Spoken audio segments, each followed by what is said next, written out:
Ótima tarde a você, eu estou de volta ao Balanço Geral e começo falando da Chapecoense. O Verdão foi ao Rio de Janeiro, empatou com o Vasco e voltou para casa com um pontinho.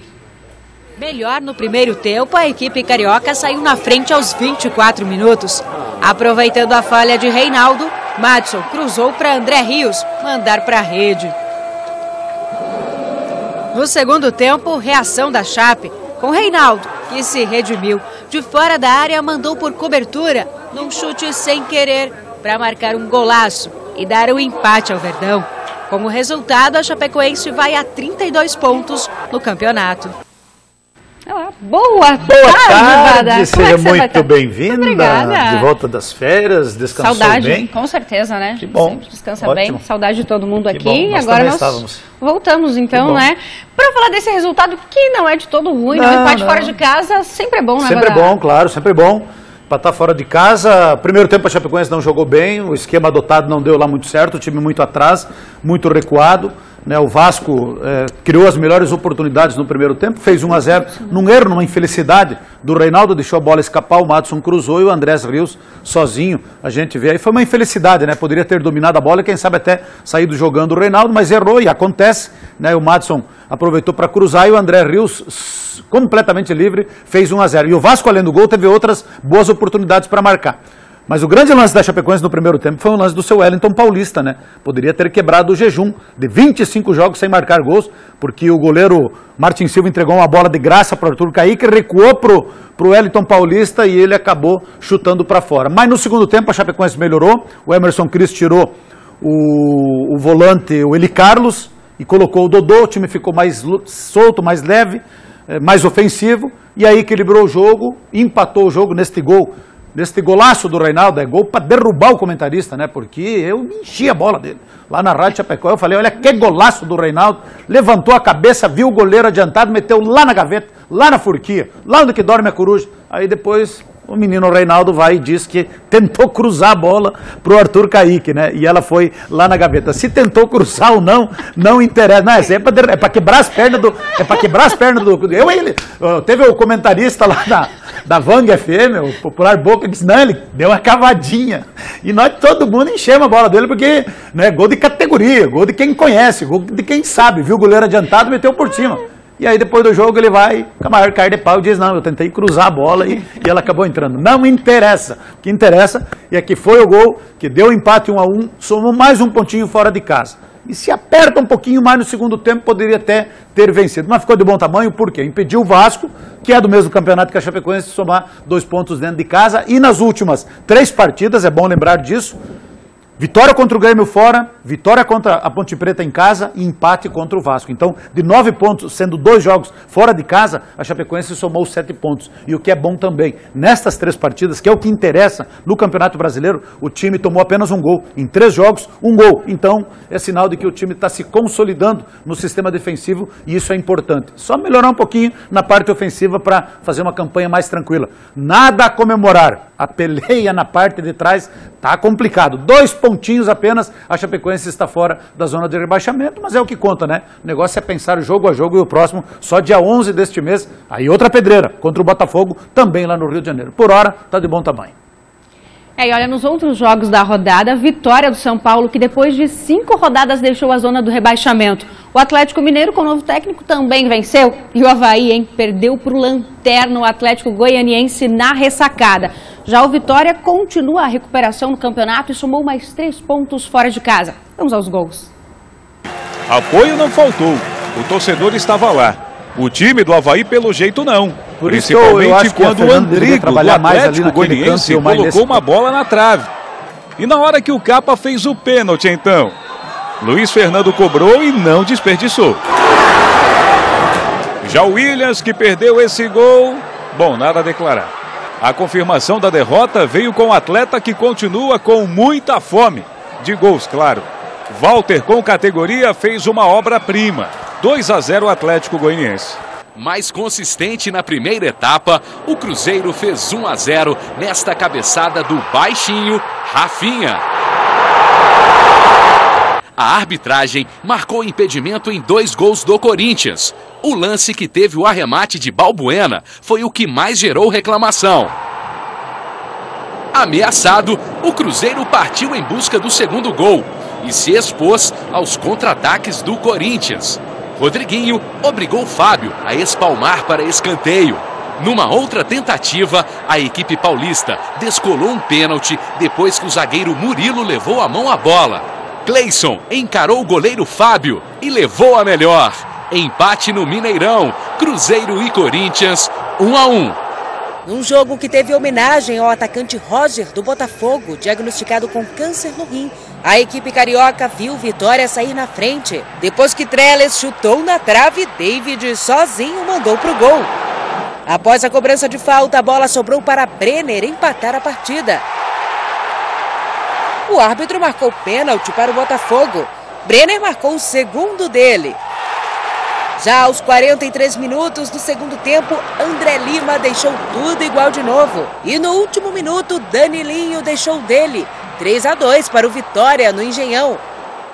Robinho marcou os gols da vitória do Atlético Mineiro contra o Atlético Paranaense na Arena da Baixada. No primeiro teve tempo de dominar e bater.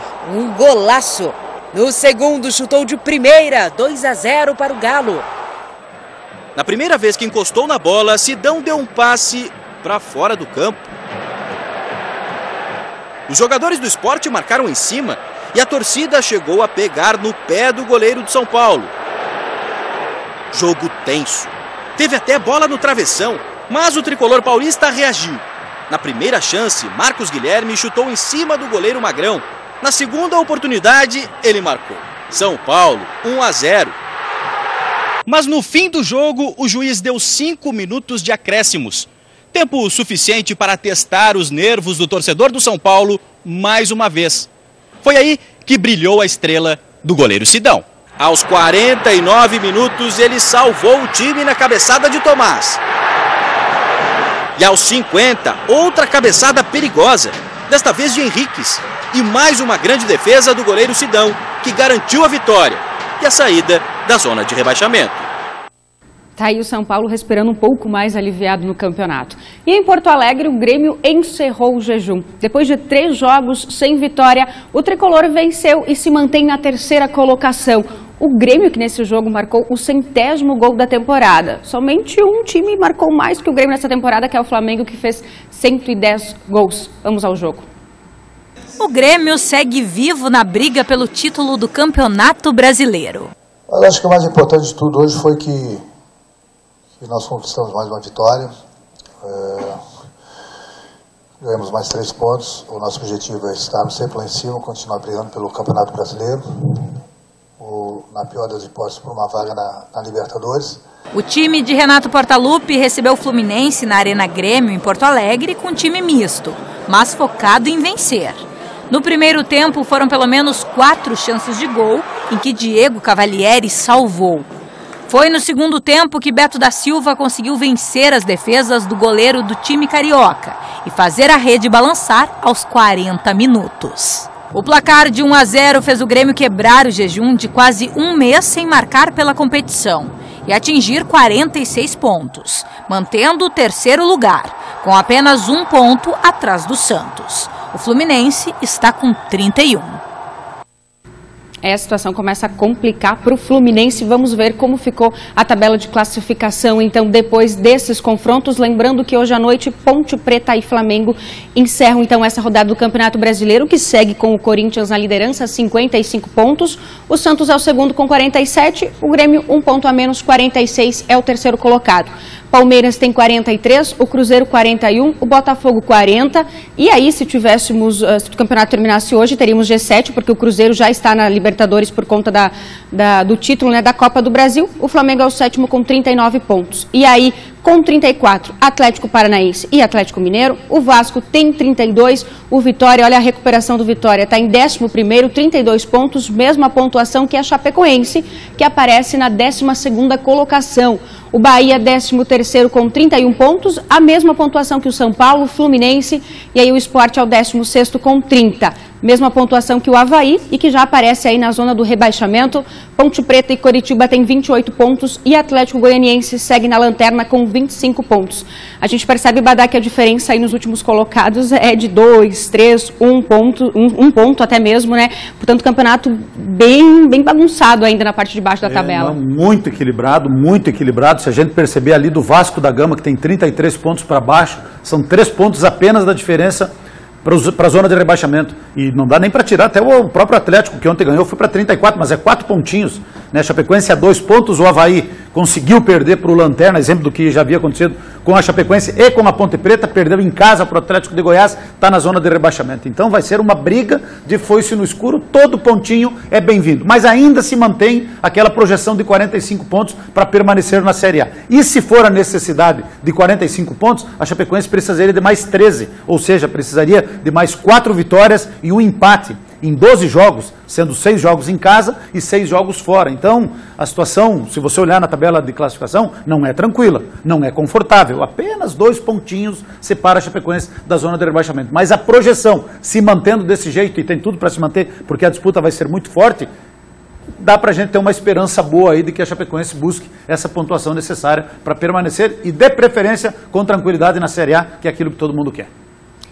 E pela Série B, o Internacional venceu mais uma. O Colorado soma 10 vitórias em 11 jogos e caminha aí a passos largos para a Série A de 2018. Com o time titular, os gaúchos não deram muitas chances para o adversário chutar a gol. E depois de muitas tentativas de Damião, ainda no início da partida, o primeiro gol do Inter sai aos 8 minutos na cobrança de pênalti do craque D'Alessandro. Para dar mais ritmo ao time colorado, já no segundo tempo, o Guto Ferreira tirou Sacha e colocou Camilo. E aos 27 minutos, em 2 jogadas consecutivas, depois de uma bola na trave, o Santa Cruz se atrapalhou. E mais uma vez, Camilo passou para Dali, que com o pé direito balançou a rede do Santa Cruz e a torcida no Beira-Rio. Mantendo a boa fase e garantindo mais 3 pontos, o Colorado é líder isolado e está a 3 vitórias da Série A. Agora, o técnico Guto Ferreira volta todas as atenções para o jogo da próxima terça-feira contra o Paraná, lá em Curitiba. Com 54 pontos e no topo da tabela, o Internacional está distante 9 pontos do 5º colocado. Tá aí o Internacional, então, e essa boa campanha na Série B do Campeonato Brasileiro. Os catarinenses na Série B, o Criciúma empatou com o Guarani fora de casa 0-0 e o Figueirense venceu lá no Orlando Scarpelli, venceu por 1-0 o Paraná e conseguiu sair aí da zona do rebaixamento. Vamos ver como é que ficou então a classificação da Série B do Campeonato Brasileiro. Temos aí o Internacional com 54 pontos, é o primeiro colocado. Então o Inter que está pertinho de voltar para a Série A no ano que vem. O América Mineiro é o segundo colocado com 48 pontos. E aí temos Paraná e Vila Nova fechando então a classificação dos 4 que voltariam à Série A do Campeonato Brasileiro. O Criciúma é o 8º colocado, outro catarinense, o Figueirense é o 15º colocado com 32 pontos. E aí temos na zona do rebaixamento Luverdense, Santa Cruz, Náutico e ABC. A gente sai agora da Série B do Campeonato Brasileiro para falar da Série B, só que dessa vez do Campeonato Catarinense, porque ontem o Concórdia venceu e garantiu uma vaga para a Série A do ano que vem. Meus amigos, teremos de volta o clássico da linguiça. Dos dois lados, a vontade de sair com o melhor resultado era nítida, muita raça em campo. A marcação era forte e as equipes aproveitavam como podiam. Mas aí, já no finzinho do primeiro tempo, aos 39 minutos, um destaque. Abner, logo ele, que tem 1,64 de altura, marcou de cabeça e abriu o placar. Comemoração merecida do Abner. E não teve jeito. Fim do primeiro tempo, 1-0 para o Concórdia. Abner, camisa número 11. Começou o segundo tempo. E aí o jogo ficou ainda mais emocionante. A primeira grande chance veio com a equipe do Galo do Oeste. Passou perto. Mas a equipe do Marcílio Dias também criou. Aliás, como criou! E quando os minutos finais se aproximaram, aí sim as tentativas começaram a surgir. Para ambos os lados, viu? Só que apesar dos 4 minutos de acréscimo, não teve jeito. E o jogo terminou exatamente assim, 1-0 para o time do Concórdia. Resultado que faz o Galo do Oeste chegar à elite do Campeonato Catarinense. A gente ficou feliz pelos 2 jogos que a gente fez, eu acho que foi melhor e mereceu aí o acesso. Foi 2 grandes jogos aqui e lá e eles se aproveitaram da vantagem que eles conseguiram também, e agora é trabalhar para o segundo ano aí e voltar à primeira divisão. Nós temos que colocar esse time na primeira divisão antes do centenário. Um domingo emocionante, especialmente para a torcida do Concórdia, que no ano que vem vai assistir a equipe na Série A do Campeonato Catarinense. E foi um acesso muito merecido, mas quando a gente chegou lá em Concórdia ontem pela manhã, a gente já sentiu o clima de mobilização na cidade, a cidade tomada por torcedores, né, com a camisa do Galo, um ambiente muito positivo, assim, de quem estava muito confiante no acesso do Concórdia. Estádio completamente lotado não, cerca de 3.250 torcedores, mas um grande público, né? O aspecto assim de casa cheia, torcedor compareceu, incentivou e dentro de campo o Concórdia venceu por apenas 1-0, mas principalmente pelo segundo tempo, já poderia ser 2, 3, 4-0, que não seria exagero nenhum. Concórdia foi muito superior ao time do Marcílio Dias, que não jogou bem. Conversei inclusive com o René Marques, técnico do Marcílio, depois do jogo, e ele disse, não, hoje o meu time não conseguiu fazer aquilo que nós planejamos. E o Concórdia foi muito superior e mereceu a vitória, né? Então, parabéns ao técnico Mauro Ovelha. Estivemos lá fazendo uma visita a ele no vestiário antes do jogo, juntamente com o professor Tadeu Costa, com o Jacaré, que muita gente confundiu o Jacaré com o Mauro Ovelha dentro do estádio, lá na cidade, por onde andamos, né? Também o amigo Edgar e todos os torcedores da Chapecoense, muita gente daqui de Chapecó, com camisa da Chapecoense, foram lá torcer pelo Concórdia. Foi uma bonita festa. Quando o Mauro Ovelha assumiu, o Concórdia fazia uma campanha ruim, estava numa situação difícil,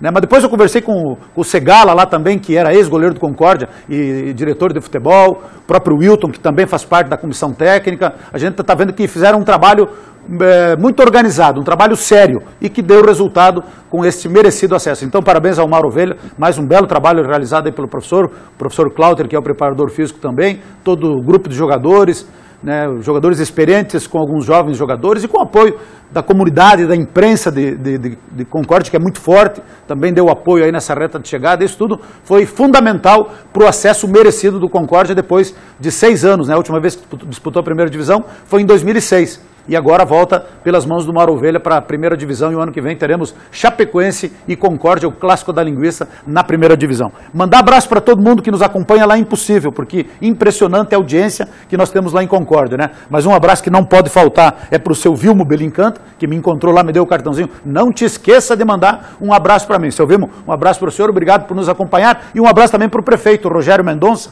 que esteve gentilmente lá na nossa cabine. Então, abraçando o prefeito Rogério Mendonça, eu abraço todos os torcedores do Concórdia, toda a comunidade, parabéns a todos vocês, aproveitem bastante e curtam este acesso, e agora teremos 2 jogos, né, para definir o campeão, Hercílio Luz e Concórdia. Primeiro jogo em Tubarão, segundo jogo dia 15 aqui em Concórdia, e a Record News com certeza fará o acompanhamento, porque ontem foi uma grande transmissão com uma grande audiência também. É isso aí, Serginho. Um abraço. Grande abraço a todos. Fernandinha, não pude dizer antes, boas-vindas. Muito obrigada, estou de volta. Um parabéns atrasado de sexta-feira. Eu agradeço aos amigos pela lembrança, sexta-feira, pelo aniversário. E a todos que me desejaram os parabéns. Vamos ver se sai um bolinho essa semana. Quem sabe sai.